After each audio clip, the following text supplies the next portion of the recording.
Depende sa inyong sitwasyon. Okay. For some of you, if ever hindi mag-apply yun, the wheel, someone, especially single, maaring meron kayong makilala. Someone new. Someone na pwedeng magpa-light up. Or magbaliktad ng inyong mundo. Dadaan kayo ngayong mid-September, Scorpio, dito na, sa ilang pagbabago talaga. Or bago.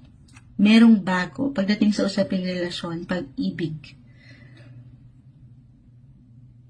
And of course, it will be up to you kung anong pahihintulutan mo na tanggapin or pahihintulutan mo na papasukin sa iyong buhay.